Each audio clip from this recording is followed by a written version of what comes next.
For today's video, we're going to go over 3 players in the 250k range that I've seen pop up in a few teams, and I'll also go over whether I think it's a good idea to have these sort of players at this price range in your team. So the 3 players are Daniher, Ziebell and Ben Brown. And ideally, in a perfect world, you go guns and rookies, but for me, going a player in this price range, especially in the forward line where there's a lot of risks available, it's the mid-ground play. And when I say that, I mean, at F3 or F4, you might not know who to pick. So in terms of a premium or maybe like a 450k speculative pick, maybe you don't want to take the risk. You want to let the forwards figure themselves out, trade one of them in the first, 8 weeks or so. Or you look at the rookies, and the rookie situation, you don't know about their job security, or the rookies might not be there. So if you want to avoid that situation, you go for a player in this price range where, there's pros and cons. So for example, having a player in this price, these guys can average around maybe 80. I'll get into the players individually, but say they average 80. You don't have to play rookie roulette with them because they're more likely to score than a base rookie in most cases. Their job security is better, and you can hold them at F3 or F4 for as long as you want. So they're basically a stepping stone. The negatives are you probably have to cut a keeper somewhere elsewhere to make room for these players, but also you have more money when you cut that keeper to spread out elsewhere. So maybe you upgrade a few rookies to pay a bit more for rookies, or you pay a bit more for, you upgrade a premium to a better premium, for example.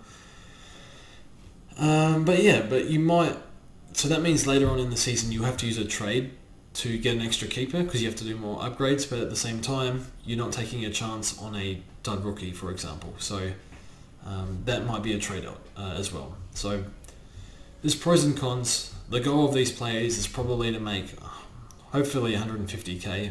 I'm not sure exactly mathematically what they should be making, but there's a value in what they are, the job security, all that sort of stuff. There's value in that, which I see. So to get into the players, I will start off with Joe Daniher. So Joe Daniher. So when I first made the team, my first team, I put Joe Daniher in my team because I thought 230k is really cheap. But he was kind of a placeholder.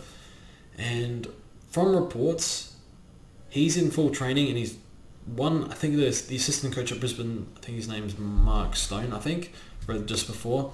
Apparently Joe Daniher's flying and he's loving life up there. Clearly needed a fresh start. So he's still 26, good signs so far, and he's only 230k. My issue with Daniher is very obvious. It's that he's basically missed 3 seasons of football, and from what I saw late last year, he probably wasn't as motivated, but he played that one good game, and he could barely put 2 games together, and after that, all the games he played, he was rubbish. But we saw how good he was when he was on. He's one of the most unstoppable forwards I've seen. He just he's so tall, takes the ball at the highest point. You can't stop him when he leaps, and he's got a massive kick. We saw a few field kicks from him where they just went 60 metres. It's really damaging. Inaccurate set shot might affect his scoring a little bit. It's probably going to be contagious at Brisbane. But nonetheless, I think the injury issues, the fact that he could barely put 2 games together last year, even though he did, he hasn't put 2 good games together for a very long time. And he was All-Australian 2017, I believe. So it's 2021 now. It's a long time ago. For me, I think he averages, this is a guess, 65. I don't think, you can't expect him to be at his All-Australian best after missing 3 years. So sounds like he's fit. Still, a lot of the articles I read, or from the coach that was saying, the assistant coach was saying, if he stays fit, as if to say, we need him to stay fit. We're not super confident, they can't be super confident on him that he'll be fit, but it's looking better than previous years. So look, Daniher will probably get rested a little bit, but for me, the risk is too high. It could be, he starts missing a few games here and there, maybe he misses 1 game to rest. The injury factor is too much, and not only the injury factor, is how good can he be consistently. Obviously key forwards are inconsistent, but their scores are always going to be inconsistent, but can he actually be a good player consistently? It might take him a few weeks to get going, there's too much risk here. I just don't know how good he can be, not playing for so long. So for me, probably going to leave Daniher for now, but wouldn't mind getting a look at him in the Marsh series, or the Amy Community Series, I think it's called now. I think it's very unlikely I pick Daniher. So the next player we'll look at is Jack Ziebell. So we'll look at Jack Ziebell. So flagged to play a role of halfback in the past week. All of a sudden I'm slightly worried on the Luke McDonald pick, but we'll save that for another day. Jack Ziebell, to me, when a veteran player is decided to play halfback at 30 years of age, that generally means not necessarily he's cooked, but they don't have a whole lot of use for him, if that makes sense. So maybe like the leadership stuff, but there's no use for him in that midfield. They have, Will Phillips has come in, Davies, Uniacke, Simpkin, Dumont, Anderson, a few other draftees as well. There's no reason for him to be in the midfield, and those guys have probably gone past him. Not the draftees, but the other guys. So it's an interesting pick. So can he actually score off halfback? I don't know, but it is a Supercoach friendly role. Again with Ziebell, injuries last year, he's been pretty durable in the past. He's generally averaged 80 to 90 for most of his career, some think 2 years above 90.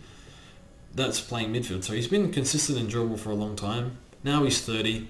Two hamstring injuries last year, I believe it was. So there's a little bit of doubt. I'm not too sure.